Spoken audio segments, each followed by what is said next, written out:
This truck is packing in a delivery of wheat at one of Israel's biggest grain importers, which brings in around 50,000 tons of the stuff every month. The company's thrilled that the government is trying to open new ports because it currently experiences inconsistent service from its local port, which can lead to significant costs and uncertainty. You never know if your vessel coming with grains or with any cargo and waiting a long time, 10 days, 5 days, 7 days, and every day it costs thousands of dollars damage.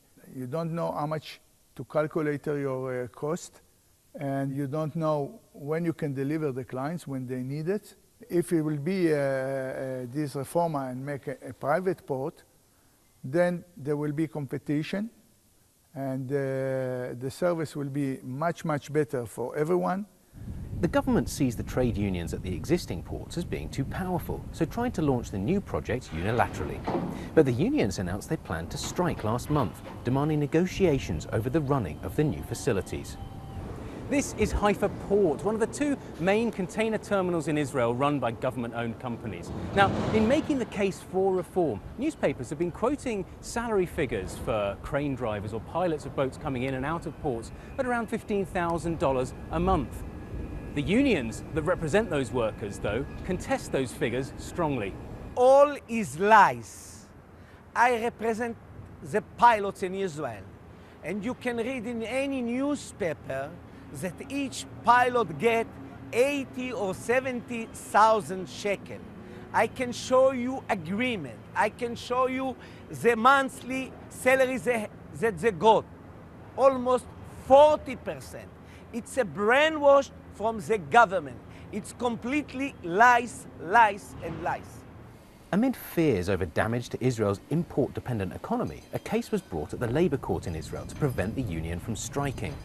Workers protested noisily outside the hearing, and at the start of this week, industrial action was in fact blocked. But in what may be a significant victory for the union, the court ordered the authorities and unions to begin negotiations over the dispute. A planned BBC interview with the Transport Minister was cancelled, and on his Facebook page, Israel Katz said that his ministry respects the court, but that it'll petition against the decision. If we need to, we'll push through legislation, he said.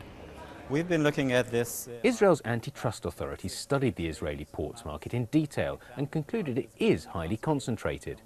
And it thinks new ports could bring significant benefits. If the port operators compete with new players regarding the efficiency of their operations, then this will reduce the costs of importers and exporters and also shippers in a way that is expected to be passed on to the Israeli consumer.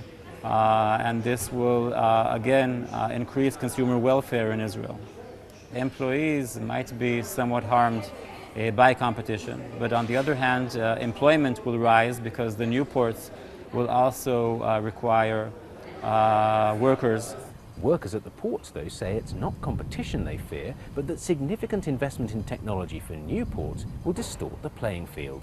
We want a competition. We have a very good skills here in Haifa. We have the best worker of the ports, but everything needs to be honest and equal. Otherwise, cannot be a good competition. If we will not have advanced equipment as they plan for the new port, the people will lose the jobs and will be a big termination. Back at the grain store, like many people, Shalom expects the government to get its way and for the new ports to go ahead. But it'll take years for them to be built and the benefits to trickle down.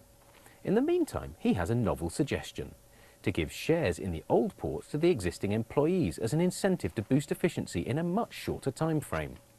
Given the tensions of the moment, though, whatever the idea's merits, it's one that doesn't seem likely to catch on.